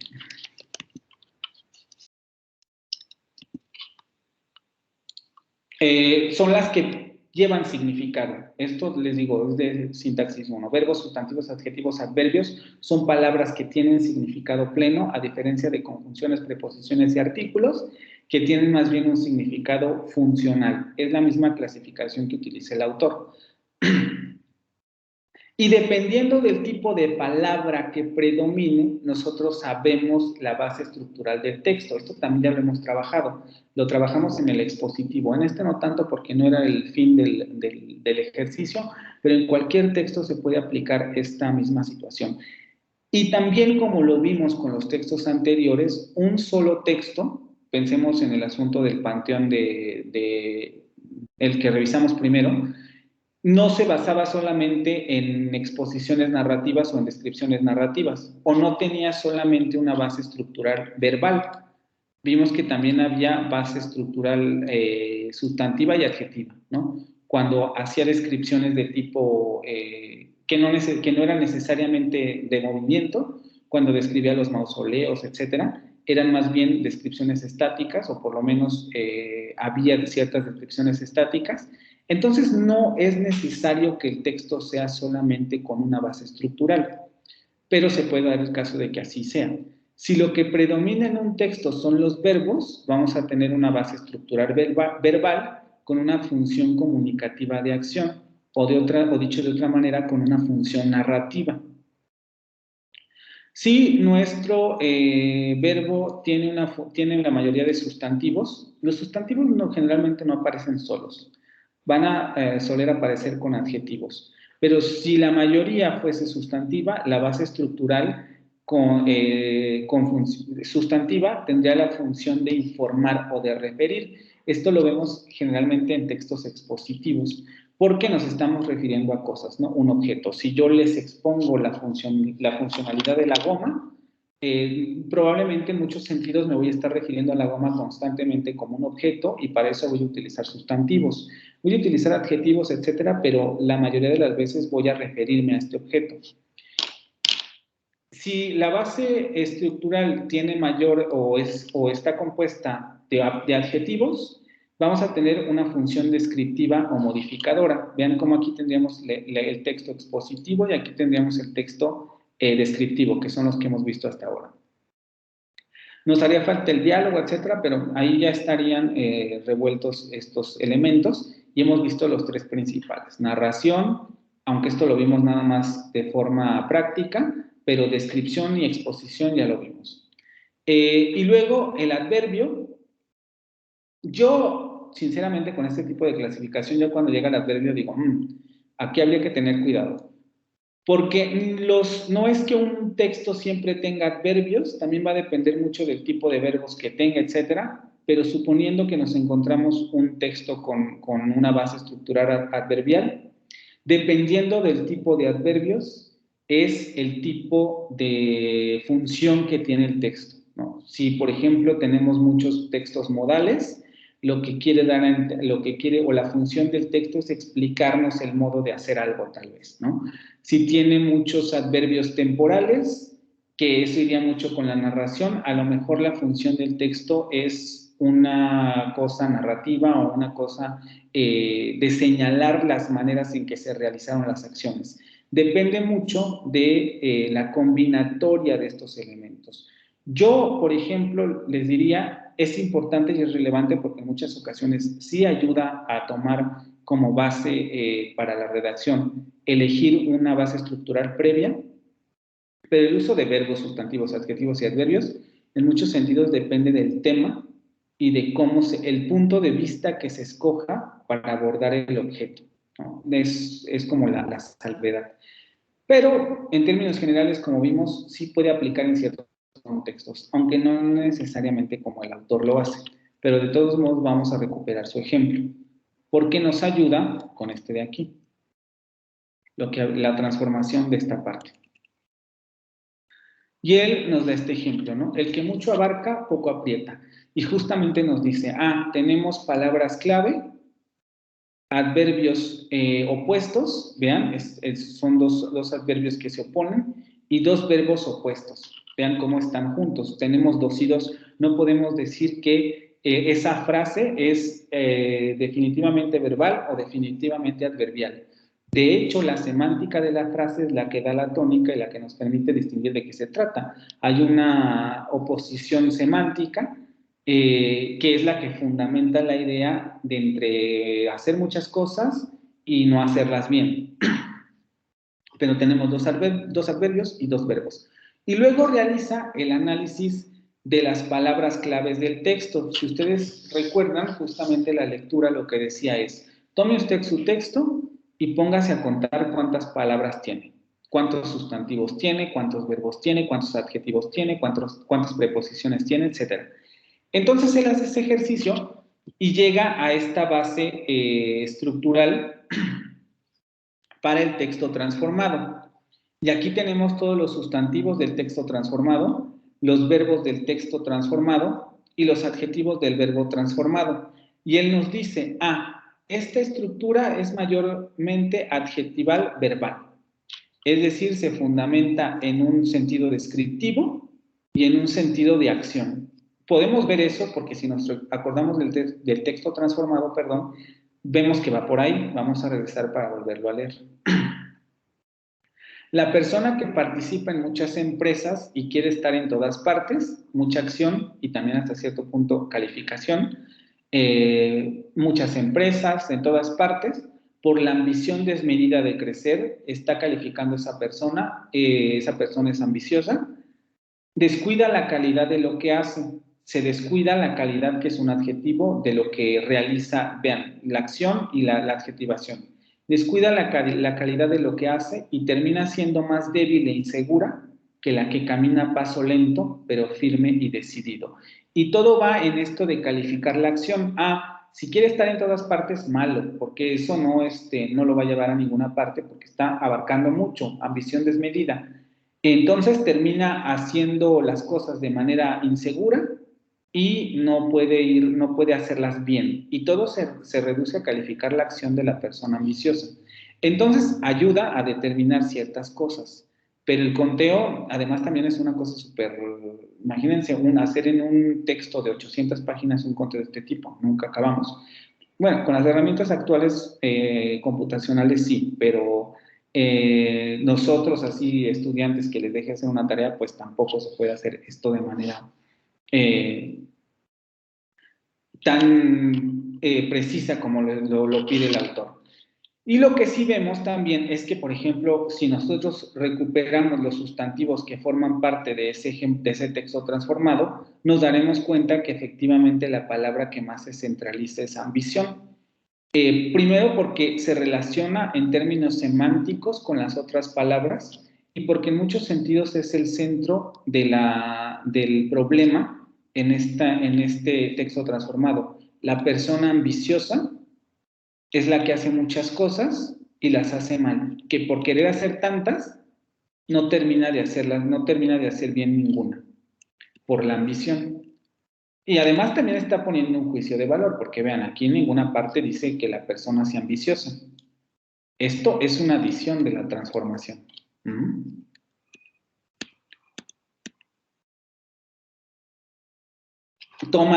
Entonces, la base estructural del texto transformado se construye alrededor de la idea de la ambición y entonces se genera esta situación adjetival verbal. En realidad, dependiendo del tipo de punto de vista que uno pueda querer tomar con relación a la idea original, se pueden hacer otras muchas transformaciones. En este caso, el texto original es muy pequeño y por tanto tampoco deja hacer mucha transformación. Incluso el autor da un ejemplo de elaborar o transformar este texto a partir de la idea contraria. Ustedes lo pueden revisar ahí. Y entonces también nos permitiría eso. Pero en términos de a lo mejor escoger alguna otra idea de la que partir para reelaborar el texto, pues no tenemos tantas, solamente tenemos esa oposición. Entonces, a partir de esa oposición se tiene que elegir algún punto de vista para transformar el texto a algo más grande. Aquí, quien hizo la transformación utilizó la idea de ambición, que no está en el original, pero que se podría meter para trabajarla de otra manera. Y de eso se trata un poco el añadir palabras. Debemos tomar las ideas o las palabras claves del texto original para saber, de acuerdo al punto de vista que queramos tomar, ¿no? Si quiero hablar de plantas, por ejemplo, y a lo mejor quiero hablar de cómo se siembran plantas o de cómo se siembran rosas. voy a tomar el punto de vista de sembrar rosas. Y a partir de esas palabras clave o de esa semántica clave, voy a elaborar mi texto. No va a ser lo mismo que si un biólogo va a hablar de plantas, ¿no? Va a tomar tal vez otro punto de vista, e incluso puede tomar las rosas y hablar desde otro punto de vista de las rosas. Y la base estructural va a depender del punto de vista que tomemos. ¿Cuál sería mi consejo aquí? Transformar el texto, incluso en un principio ni siquiera como contemplando tanto los objetivos, sino simplemente transformarlo y luego ver con qué nos quedamos o qué se va dependiendo de lo que queramos comunicar. Esta es quizá la parte más débil de la idea de cuáles serían los consejos para transformar un enunciado, porque creo que los otros son los más relevantes. Las palabras clave a veces pueden jugarnos una mala pasada. Tendríamos también el tono. El tono se define como la intención comunicativa que el autor desea imprimir a su texto. Intención comunicativa. O dicho de otro modo, la actitud que el autor adopta con relación al tema o al receptor. Es una actitud que tomamos con relación al tema o al receptor. Si ustedes se fijan en el tipo de ejemplos que nos da el autor, se van a dar cuenta por qué. Dice, los tonos pueden ser informativo. Mi intención comunicativa puede ser simplemente informarte del tema, es decir, yo tomo una postura objetiva frente al tema y te lo muestro para que lo conozcas. Esa es una intención comunicativa o una actitud que yo estoy adoptando frente al tema. Pero puede ser humorístico. El tema me causa gracia o quiero que te cause gracia y entonces lo voy a hacer chistoso, la base de los chistes. Científico. Yo lo que quiero es que esto sea objetivo, pero además tal vez quiero informarte cosas nuevas, quiero conocer el objeto, quiero hacerlo académico en el sentido de investigativo, investigar sobre el tema, elaborarlo más allá de lo que se ve. Entonces voy a hacer un texto científico y voy a hablarte en términos científicos. Quiero ser irónico. El tema o la persona, dependiendo de con quién esté, lo voy a elaborar desde el punto de la ironía para que entiendas el sentido o este sentido extra que quiero que comprendas tu receptor, porque además el sentido irónico puede también implicar como una relación en el sentido de yo soy irónico contigo por X motivo, porque me caes mal, porque a lo mejor eres mi amigo pero me llevo pesado contigo, qué sé yo, o sea, marca una relación o una actitud del emisor con relación al receptor o con relación al tema. Lo mismo con lo sarcástico, con lo filosófico, con lo ponderado, lo agresivo, lo cordial. Hay unos en los que se manifiesta más, ¿no? Por ejemplo, un tono agresivo, evidentemente lo que estoy mostrando es mi molestia contigo y lo que quiero es que veas que estoy molesto y enfadado y entonces... Claro, también depende, ¿no? Ya agresivo es ya el extremo de que te quiero insultar, te quiero porque me caes mal o qué sé yo. Estamos viendo una actitud que toma el sujeto frente a la otra persona. Y a partir de ahí elabora su texto. Es decir, si yo quiero ser agresivo con la persona, no le voy a decir buenos días, señorita, o buenos días, señorito, ¿no? Ustedes ya podrán ponerle ahí las palabras que quieran para hacerlo agresivo. Tengo que utilizar un léxico adecuado al tono que voy a utilizar. Y aquí tenemos estos ejemplos. Para que no se aburran, ¿quién quiere leer el primero?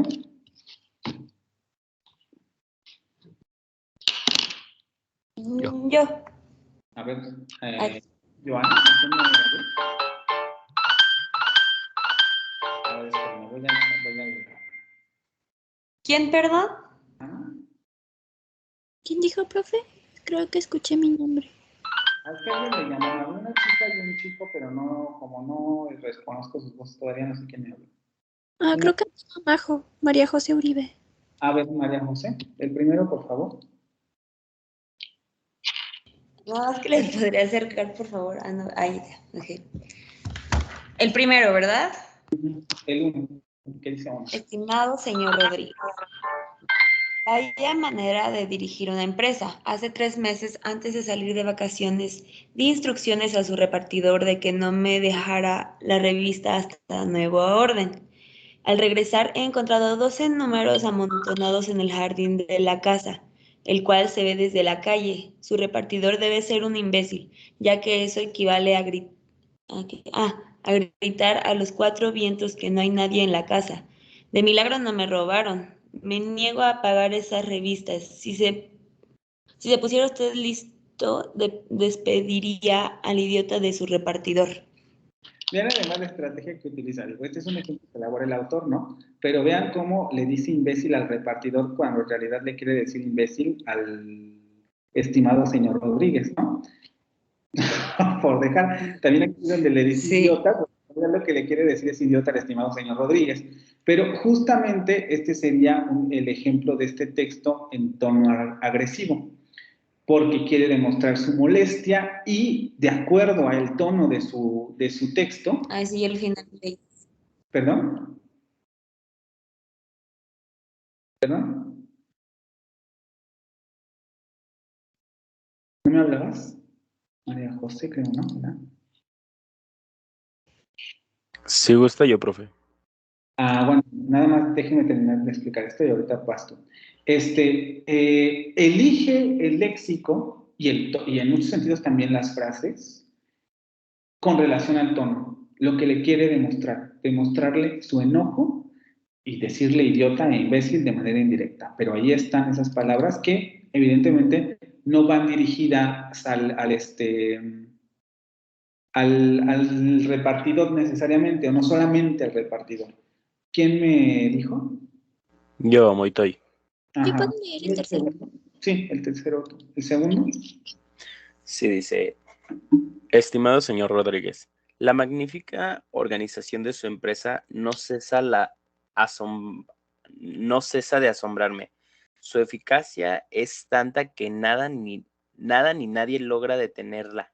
Antes de salir de vacaciones, por 3 meses, le dejé dicho a su repartidor que no entregara la revista hasta nueva orden.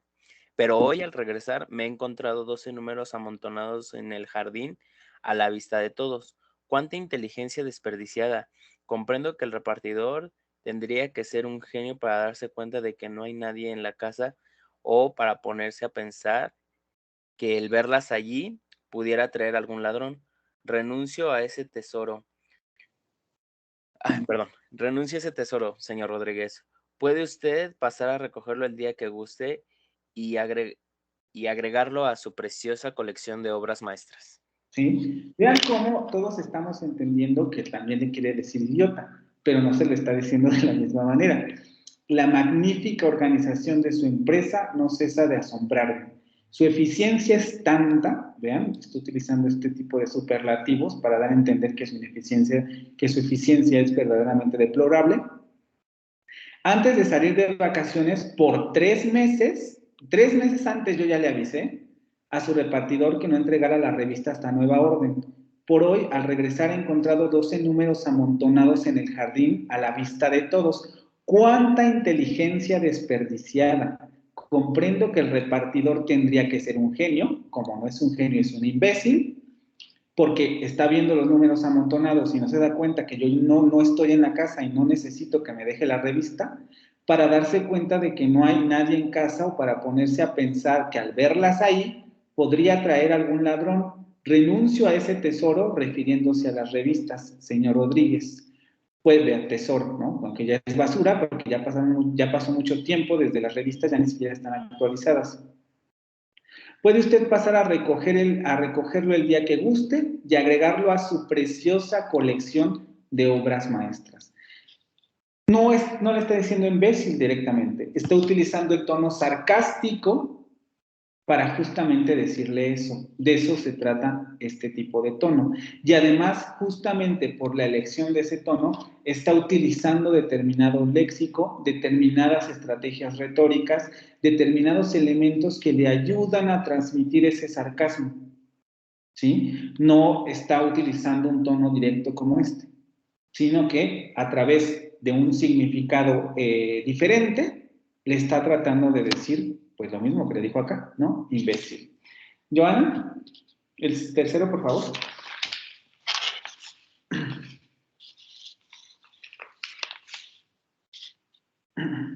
Estimado señor Rodríguez, hace 3 meses le pedí a su repartidor que no dejara en casa la revista que ustedes me envían, explicándole que yo estaría fuera todo este tiempo.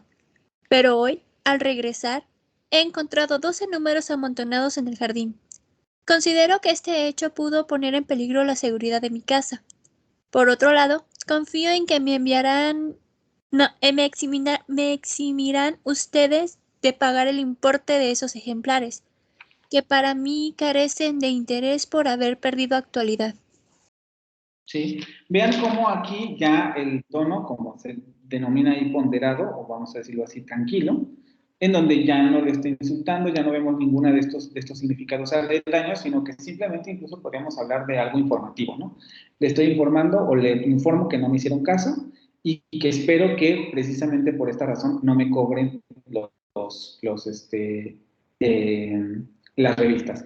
Y también vean cómo el tono afecta a la comunicación. Podremos imaginarnos qué tipo de consecuencias tiene cada uno de estos textos.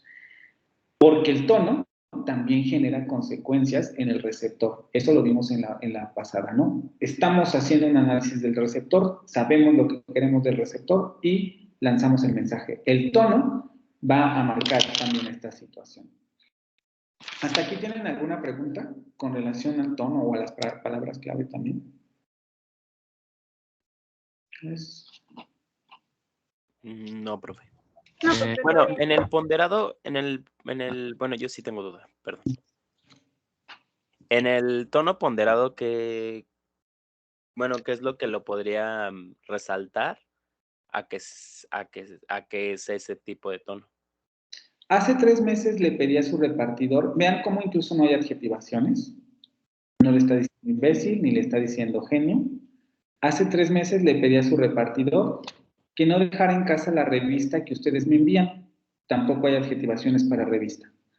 Explicándole una palabra de tipo más sobrio, en muchos casos tiene que ver con la sobriedad del mensaje, que yo estaría fuera todo este tiempo. Pero hoy, al regresar, he encontrado 12 números amontonados en el jardín, no tenemos tampoco adjetivación. Vean cómo aquí el tono en muchos sentidos los da la adjetivación, ¿no? Considero que este hecho pudo poner en peligro la seguridad de mi casa. O sea, no está hablando ni de ladrones ni de nada. El tono ponderado tiene que ver con esto, la mesura en el lenguaje. Es como cuando o esa sería la teoría, cuando se dirigen a su mamá, sobre todo con figuras de poder ocurre mucho esto, aunque también cuando no conocemos a la persona y queremos dar una buena impresión, generalmente hacemos este tipo de textos ponderados, donde medimos la palabra, ¿no? Que no sea tan agresiva, pero que tampoco sea suave, como generar neutralidad en el lenguaje, vamos a decirlo así. En peligro la seguridad de mi casa. Por otro lado, confío en que me eximirán ustedes de pagar el importe. Aquí no le está diciendo ninguna otra cosa como de quédese con sus malditas revistas o dígale a su repartidor idiota que se lleve las revistas. No. Confío que usted me va a eximir, además el tipo de léxico que está utilizando, ¿no? Muy propio, demasiado, incluso a veces hasta rebuscado, de pagar el importe de esos ejemplares, que para mí carecen de interés por haber perdido actualidad. Si se dan cuenta, en muchos sentidos solamente el texto está explicando la situación. No está valorizando nada, no está generando ninguna especie de tono con relación al tipo de sentimiento o actitud que le generó el hecho al hablante, sino que se mantiene en un tono neutral. Y en muchos sentidos lo da la falta de adjetivos. Vean cómo aquí el exceso de adjetivos puede generar también este tipo de situaciones. ¿Sí? No sé si eso resuelve tu pregunta un poco. Sí, profe. ¿Sí? Está resuelta. Ok. ¿Alguien más? Gracias. Yo, profe. ¿Sí? Las palabras clave ¿tienen que ver con el tono o me estoy confundiendo? Porque, por ejemplo, aquí en los diferentes tonos de agresivo, ponderado y sarcástico tienen diferentes palabras y no sé si las palabras claves den el contexto de ese tono que está dando el emisor o no tiene nada que ver. Aquí depende de cómo lo consideren. Por ejemplo, para mí las palabras claves sí tienen que ver con el tono, porque depende del tipo de palabras que tú elijas y cómo las acomodes, es lo que va a dar el tono al texto. Incluso, como les decía, si ustedes se percatan, vamos a ver que en estos dos textos vamos a encontrar exceso de adjetivaciones, a diferencia de este texto, porque efectivamente lo que queremos dar a entender a la persona es el tipo de molestia o el tipo de sentimientos que nos causó el hecho. ¿Y cómo podemos hacer eso? A través de las adjetivaciones del hecho de las personas. Su repartidor imbécil, sus revistas son un tesoro, etcétera, ¿no? O sea, sí hay una relación entre las palabras clave y el tono. Pero el único asterisco que yo le pondría a eso de las palabras claves es que no siempre se determinan solamente contabilizando, ¿sí? Es decir, si yo los pongo a contar aquí las palabras, los adjetivos, los sustantivos, los adverbios, es muy probable que, como también es un texto muy grande, vaya a haber muchas coincidencias en el sentido de que va a haber el mismo número de preposiciones que de conjunciones o el mismo número de verbos que de adverbios. Y eso no necesariamente nos está dando las palabras clave del texto. Entonces yo te diría, sí, tienen que ver, pero hay que tener mucho cuidado con cómo los manejamos porque no las podemos solamente determinar por conteo, sino también por el tipo de función comunicativa que el texto tiene. Ok. Y tengo otra pregunta. Al principio dijo que el que mucho abarca, o ¿cómo era? Poco. Ajá. Entonces, en estos tonos veo, por ejemplo, en el tono sarcástico es como mucho más amplio y tiene muchos más adjetivos y, o sea, como que da más amplitud a querer pues comunicar su enojo de alguna manera, ¿no? Pero el ponderado es como más pequeño y más formal, podría decirlo, y como que va justo al mensaje que quiere dar a comunicar, a pesar que es como que la misma situación, ¿no? O sea, el tono ponderado habla de lo mismo, pero de una manera más objetiva, ¿no? Sí. Entonces, ¿a eso se referiría esa palabra? ¿O eso es independiente? No importa. Eso abarca poco aprieta, no entiendo. O sea, ¿que sería esta parte? Ajá. No, es otra cosa. Aquí nada más era un refrán que tomaban como ejemplo el autor para realizar la transformación. O sea, este refrán lo transformaba en este texto a partir de la adición. Okay. Sí, es que me quedé con esa palabra muy así como que dije, pues a lo mejor también por eso el tono. Pero entonces no tiene nada que ver. Ok, vale, perfecto. Gracias. Lo que podríamos un poco colegir, aunque esto otra vez repito, depende mucho de quién escriba, cómo escriba, qué tanto quiera decir. La extensión también puede depender del tono, ¿no? O sea, vean cómo un mensaje más escueto genera un tono más ponderado porque no metemos exceso de palabras, es como dice. Si no me equivoco, es Escobedo, ¿no? José Marco. Tenemos un tono más neutral, más objetivo, no metemos más cosas, simplemente hacemos esto, ¿no? Y aquí, vean, mete preguntas retóricas, mete adjetivos, mete insultos, etcétera. O sea, tenemos un tipo de lenguaje más elaborado porque quiere dar a entender otro significado. La extensión no necesariamente se relaciona con el tono, pero a veces sí es un reflejo, no siempre, pero a veces sí tiene un reflejo del tipo de tono que tiene el texto, ¿no? Ok, ¿alguna otra pregunta?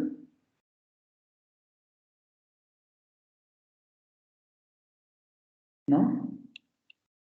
Para que pasemos a lo siguiente, objetivo y receptor. Nosotros en muchos sentidos ya vimos lo que sería la función y cómo más o menos analizamos al receptor. Aquí solamente es para acotar. En términos de objetivo o de función, el autor nos hace este esquema y nos dice, bueno, tú puedes tener dos tipos de receptor. Un receptor externo y un receptor interno. Sabemos que esto es mucho más complejo, ¿no? Claro, por interno podría ser mi diario personal, y párale de contar, ¿no? Mi diario personal o qué sé yo, algo que sea monólogo. El monólogo también es un tipo de comunicación que se realiza para nosotros mismos. Los que acostumbran a hablar solos porque no están locos, ¿no?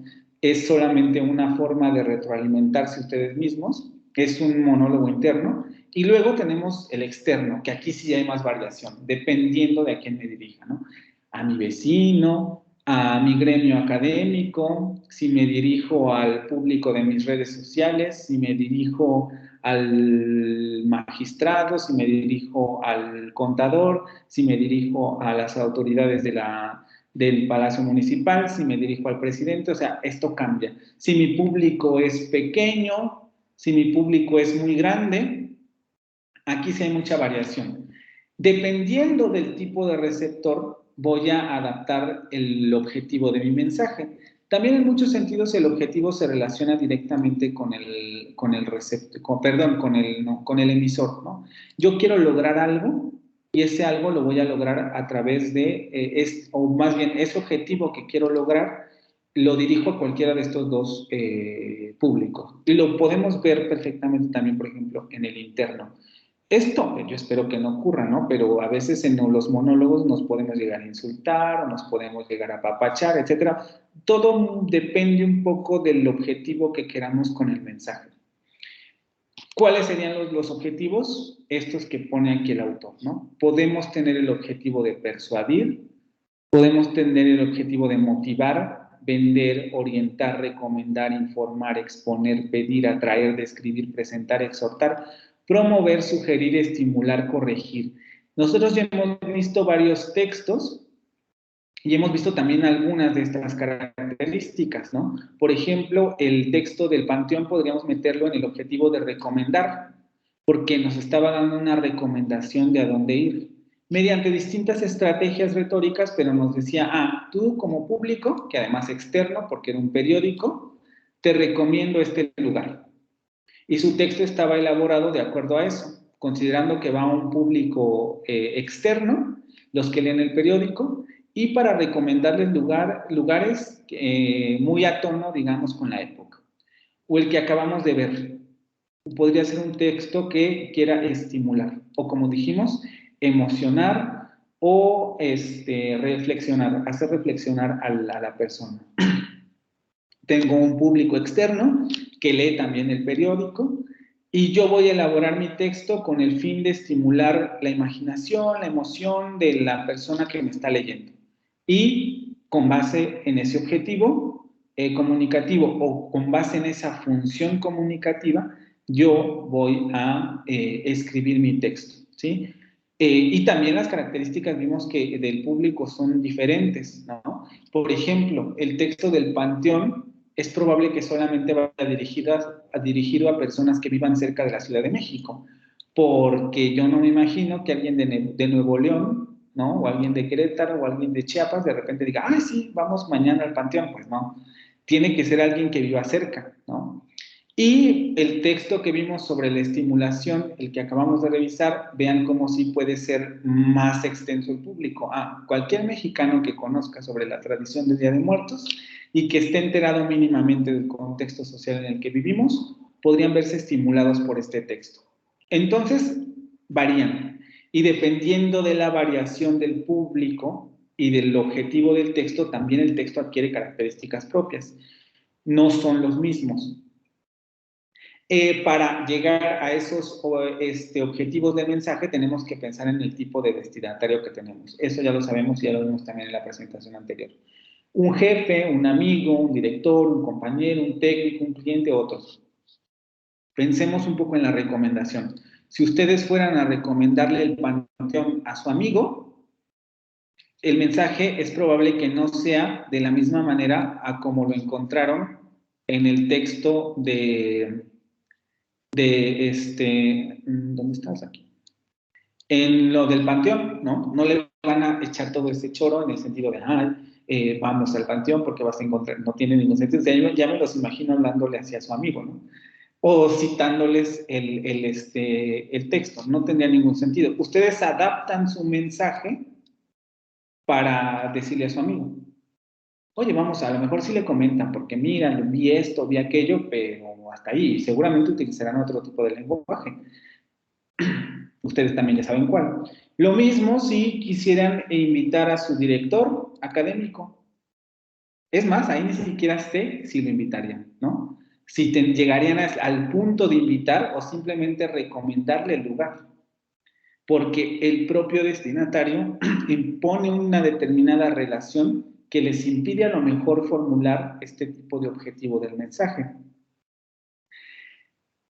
Por tanto, vemos cómo el objetivo del mensaje está íntimamente ligado con el receptor.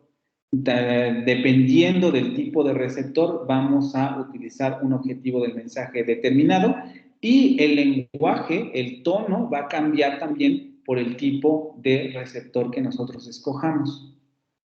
Esta parte es muy compleja, no podemos así como detenernos en muchos textos para ver todo, pero yo les recomendaría que hicieran a lo mejor un poco el ejercicio que acabamos de realizar con cada texto que se encuentre, ¿no? ¿A qué tipo de persona está dirigida? ¿Qué tipo de lenguaje está utilizando? ¿Por qué lo está utilizando de esa manera? Y ustedes se darán cuenta que la mayoría de las veces se cumple un poco con esta tablita. Yo no le haría mucho caso a las rayas, porque me parece que las rayas son un tanto confusas, sino más bien a esa idea, ¿no? Tenemos un receptor, que además estos son los tipos de receptor de destinatario que tenemos, y dependiendo de ese tipo de receptor, también va a variar tanto el objetivo como la manera de codificar el objetivo. ¿Tienen alguna pregunta?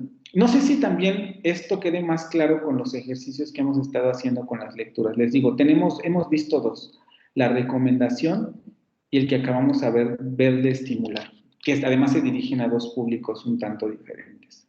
¿Alguien tiene alguna pregunta hasta aquí?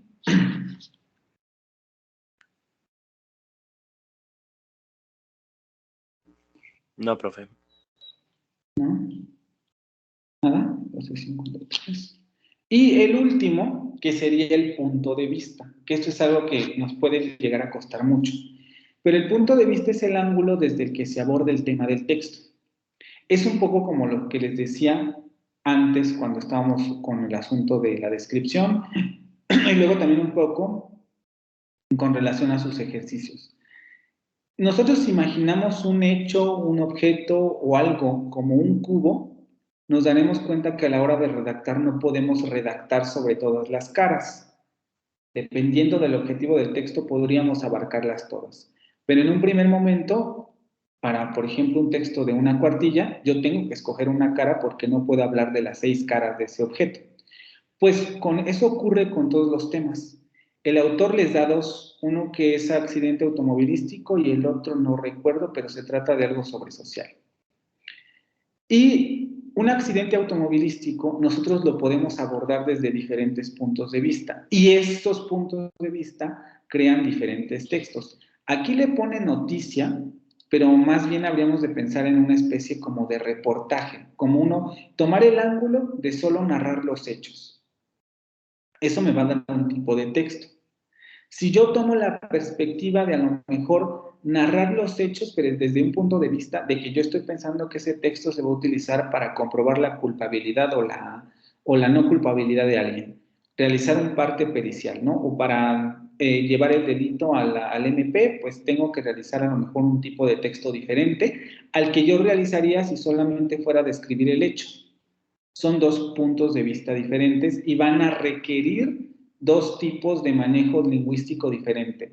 Pero a lo mejor yo quiero hablar del tipo de heridas que se hicieron los que estuvieron involucrados en el choque, en el accidente automovilístico, desde el punto de vista del parte médico, porque también podríamos encontrar este tipo de textos a lo mejor en la nota roja del periódico, que además vende, ¿no?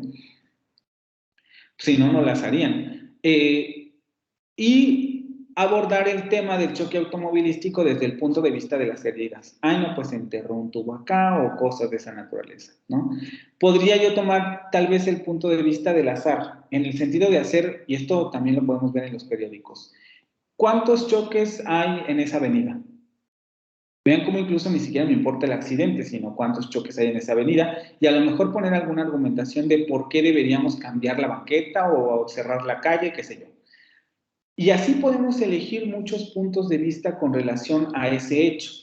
No son los únicos, aquí marca otros, y de momento no se me ocurre, ya se va a acabar la clase, pero dependiendo del punto de vista que tomemos, es el tipo de redacción que vamos a realizar. Por eso es tan importante aprender a hacer esto.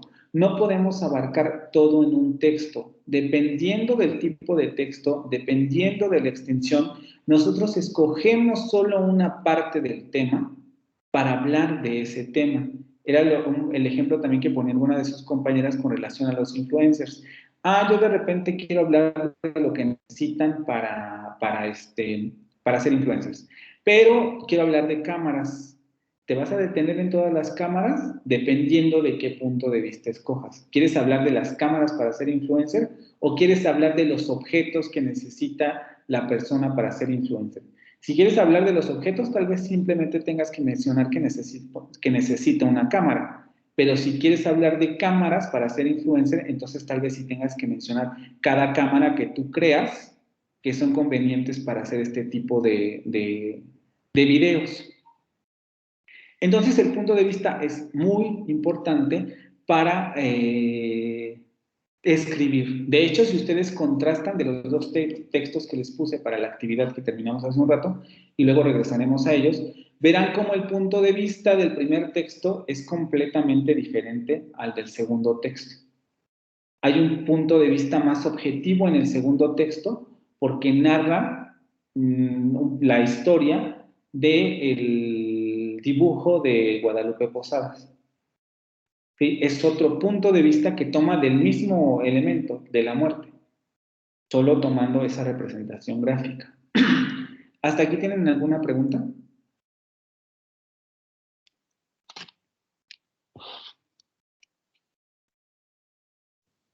No, profe. Bueno. No, profe. Vamos a terminar hasta aquí esta sesión. Un poco como el ejercicio de tarea que me gustaría que hicieran es, con el texto que queda, tratar de identificar estos elementos. Los vamos a revisar la siguiente sesión. Lo que sería el tono, el tipo de receptor al que se dirige, la función del texto, que también es algo que ya hemos estado trabajando, y el punto de vista que toma con relación al otro texto, que también ya más o menos les expliqué, pero quiero que me digan si sí es cierto o si me equivoqué, ¿vale? Entonces, ¿ya nada?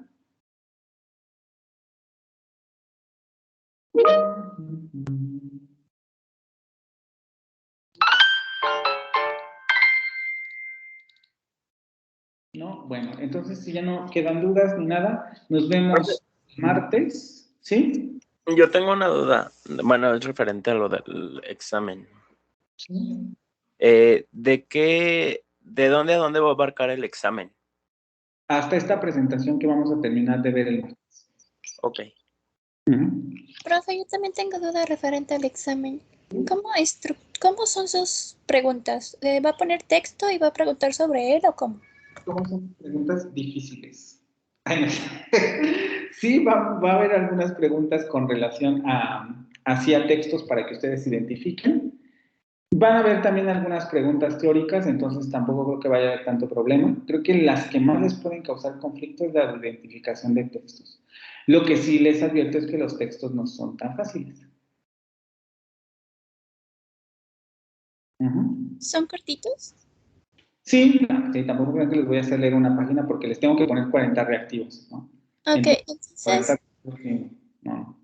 Entonces, en comparación los textos con lo que viene teórico, ¿son equivalentes o son más textos o más teórico? Pues está combinadito. Y Vale. por ejemplo, en las lecturas, ¿va a poner opciones o va a ser pregunta abierta para que nosotros identifiquemos? No pueden poner preguntas abiertas, son opciones. Ok. Ay. Puedes subir el documento. ¿A cuál documento te refieres?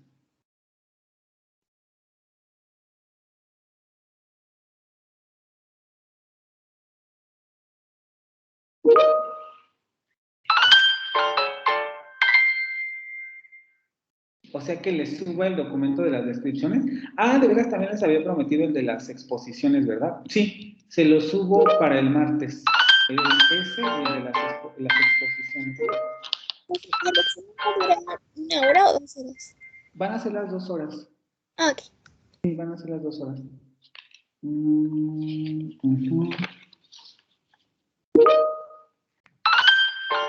es el viernes de la siguiente semana.